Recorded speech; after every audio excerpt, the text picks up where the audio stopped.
இன்னைக்கு சூப்பரான ஒரு ஃபிஷ் ரெசிபி பண்ண போறேன். ரொம்பவே சிம்பிளா பண்ணலாம். ஃபிஷ் லவர்ஸ்லாம் கண்டிப்பா இந்த ரெசிபி ட்ரை பண்ணி பாருங்க. கேரளா ஸ்டைல்ல டேஸ்டியான ஃபிஷ் ரோஸ்ட் எப்படி செய்யறதுன்னு இந்த வீடியோல பார்க்கலாம். ஃபர்ஸ்ட் ஃபிஷ் மேரினேட் பண்ண போறேன். நான் இன்னைக்கு 350 கிராம்ஸ் ஃபிஷ் எடுத்திருக்கேன். நீங்க எந்த மீன் வேணும்னாலும் யூஸ் பண்ணிக்கலாம். இதில் 1/4 டீஸ்பூன் மஞ்சள் பொடி, 1 டீஸ்பூன் நல்ல மிளகு பொடி, 1 டேபிள் ஸ்பூன் மிளகாய் பொடி, தேவையான அளவு உப்பு, 1/4 டீஸ்பூன் இஞ்சி பூண்டு பேஸ்ட் ஆட் பண்ணி மிக்ஸ் பண்ணதுக்கு அப்புறம் ஒரு 15 நிமிஷம் அப்படியே ஊற வச்சிருங்க.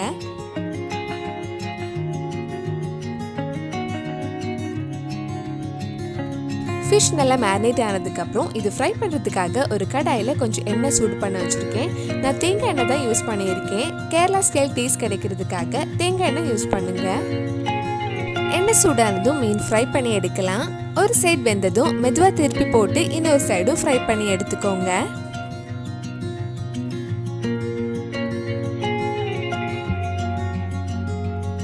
ஃபிஷ் இப்போ அழகாக ஃப்ரை ஆயிடுச்சு. இனி இது எடுத்துடலாம். இதே மாதிரி மிச்சம் இருக்கிற மீனையும் ஃப்ரை பண்ணி எடுத்துக்கோங்க. நம்ம சேனலில் இதுக்கு முன்னாடி பண்ண ஃபிஷ் ரெசிபி, நான்வெஜ் ரெசிபிஸ் எல்லாம் உங்களுக்கு பார்க்கணுன்னா அதோட லிங்க் கீழே டிஸ்கிரிப்ஷனில் இருக்குது. மறக்காமல் அந்த ரெசிபிஸும் போய் பாருங்கள். ஃபிஷ் ஃப்ரை பண்ணி முடிச்சதுக்கப்புறம் அதே கடாயில் நீளமாக கட் பண்ண 2 பெரிய சைஸ் வெங்காயம் வதக்க போகிறேன். வெங்காயம் நல்லா வதங்கி நல்லா பொன்னிறம் ஆகிற வரைக்கும் வதக்கணும். அப்பதான் டேஸ்ட் நல்லா இருக்கும். வெங்காயம் இந்த மாதிரி கொஞ்சம் சாஃப்ட் ஆனதும் இதுல 2 பச்சை மிளகாய், 1/2 டீஸ்பூன் இஞ்சி பூண்டு பேஸ்ட், கொஞ்சம் கறிவேப்பிலையும் சேர்த்து வதக்கலாம்.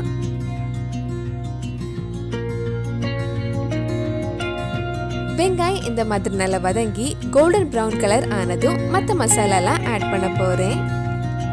இதுல 1/4 டீஸ்பூன் மஞ்சள் பொடி, 1/4 டீஸ்பூன் நல்ல மிளகு பொடி, 1/2 டீஸ்பூன் மிளகாய் பொடி, 1/2 டீஸ்பூன் மல்லிப்பொடி, 1/4 டீஸ்பூன் கரம் மசாலா, தேவையான அளவு உப்பு சேர்த்து அந்த மிளகாய் பொடி மல்லிப்பொடி பச்சை வாசனை போற வரைக்கும் கொஞ்சம் நேரம் வதக்கலாம்.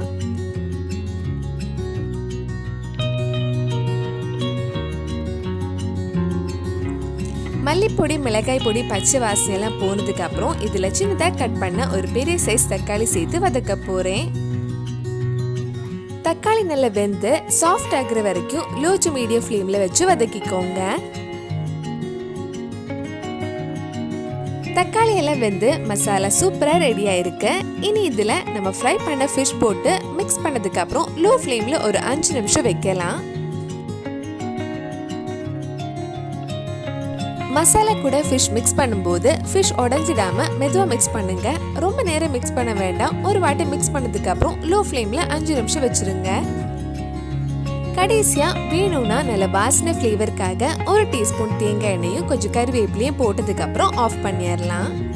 டேஸ்டியான Kerala style fish roast ready ஆயிடுச்சு. ரொம்பவே சிம்பிளா ஈஸியாவே பண்ணலாம். கண்டிப்பா நீங்களும் இந்த ரெசிபி உங்க வீட்டில் செஞ்சு பாருங்க. பிடிச்சிருந்தா இந்த வீடியோவை லைக் பண்ணுங்க, உங்க ஃப்ரெண்ட்ஸ் அண்ட் ஃபேமிலிக்கு ஷேர் பண்ணுங்க. வேற நல்ல ஃபிஷ் ரெசிபி நம்ம சேனல்ல ட்ரை பண்ணலான்னு கமெண்ட் பாக்ஸ்ல சொல்லுங்க. நீங்க இன்னும் என்னோட சேனல் சப்ஸ்கிரைப் பண்ணலைன்னா மறக்காம சேனலையும் சப்ஸ்கிரைப் பண்ணுங்க.